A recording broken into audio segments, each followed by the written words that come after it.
Bonjour, nous sommes le samedi 12 mai 2012. Au cours de la semaine dernière, vous pouvez le constater ici, le CAC 40 est passé de 3161,97 le 4 mai, c'est-à-dire ici, à 3129,77 hier le 11 mai. Il a reculé une nouvelle fois, mais seulement de 1,01%.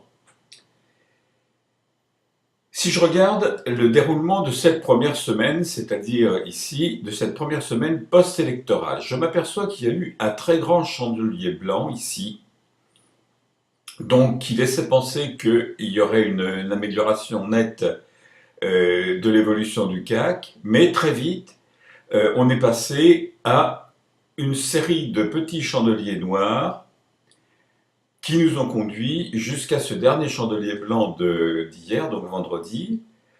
Et disons que dans l'ensemble, ça n'a pas été la joie, on va dire. Si je regarde les stochastiques, il n'y a rien qui m'indique une reprise. Si je regarde l'allure de la moyenne mobile à 20 jours, c'est pareil. La moyenne mobile à 150 jours, bon, elle a l'air de vouloir plafonner. Est-ce qu'elle va se rediriger vers le bas? Je ne sais pas.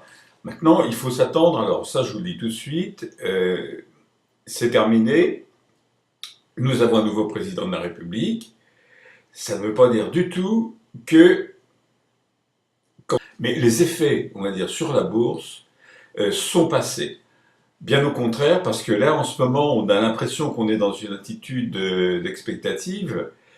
Maintenant, je peux vous dire quand même, il y a beaucoup de boursiers qui se souviennent de la première période, c'est-à-dire après les élections de 1981, au moment où M. François Mitterrand a été élu, enfin François Mitterrand a été élu président de la République, c'est le premier président socialiste de la Ve République.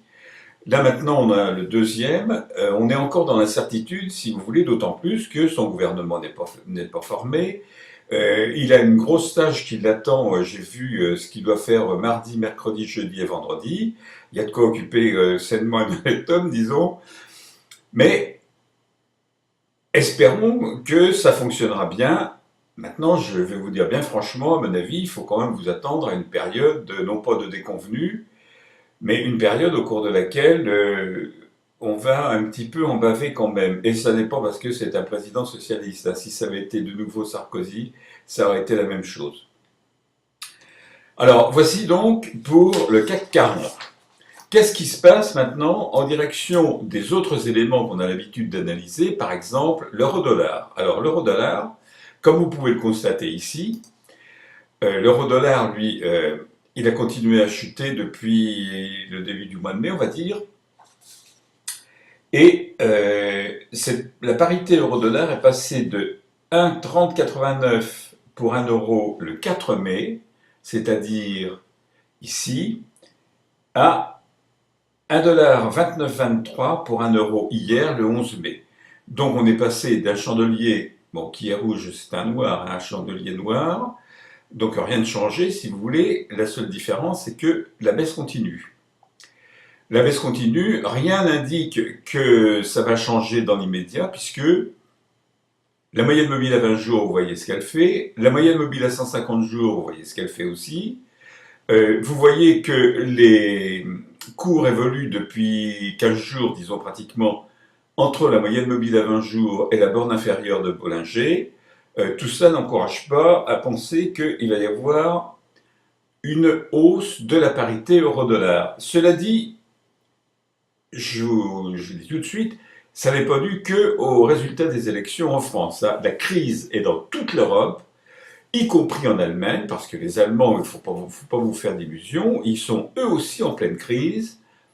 Et ben ça, c'est la manifestation extérieure, disons, de cette crise.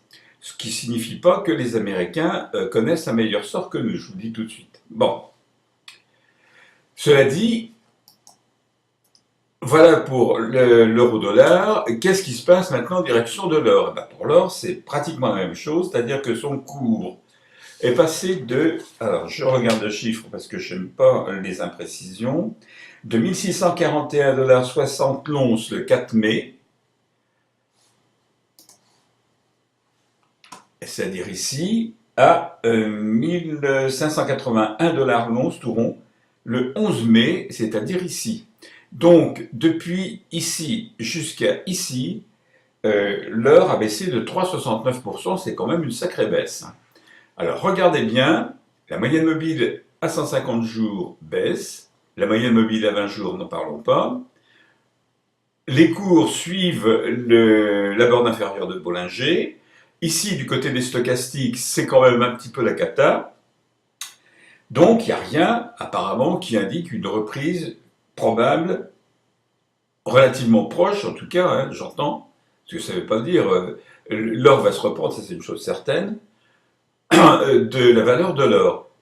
En attendant, justement, comme l'or n'est pas pas très cher, c'est une façon de parler, profitez-en pour acheter de l'or physique. Parce que je vous rappelle, l'or, moi je n'achète pas de l'or pour, comment vous dire, pour éviter d'avoir, pour me faire le plaisir d'avoir des pièces d'or dans les poches, ça n'a rien à voir. Mais l'or, c'est quand même la valeur la plus sûre actuellement, hein. N'oubliez pas, la devise, quelle qu'elle soit, c'est toujours un morceau de papier avec un chiffre écrit dessus, rien d'autre. Quand vous avez de l'or dans la main ou dans la poche, vous avez quelque chose qui a une vraie valeur. C'est pour ça que je vous conseille toujours d'investir sur l'or. Et l'or métal, bien entendu. Dernier élément maintenant, l'argent.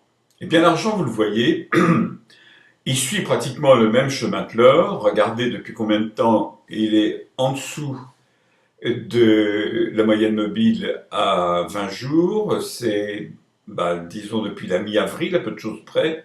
Il suit gentiment la borne inférieure de Bollinger, donc il baisse. Comme tout baisse, il n'y a rien de changé. Et l'argent, en tout cas, se trouvait le 4 mai à 30,28 $ l'once, c'est-à-dire ici, sur un chandelier blanc, donc. Il est descendu hier, le 11, à 28,93 $ l'once, ici, sur un chandelier noir, enfin bon, ici il est rouge, qui est presque un 2J. Cette baisse a été de 4,45%, c'est-à-dire quelque chose d'important. Est-ce que ce mouvement de baisse va se poursuivre? Apparemment, moi je ne vois pas grand-chose qui m'indique le contraire. Maintenant, on ne sait jamais, mais enfin je le dis. Et je vous conseille, là aussi, comme je vous l'ai dit tout à l'heure pour l'or, acheter de l'argent métal.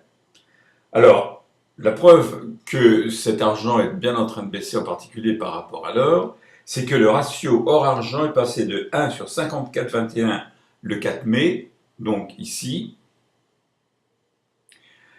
à 1 sur 54,64 le 11 mai, c'est-à-dire ici, hier.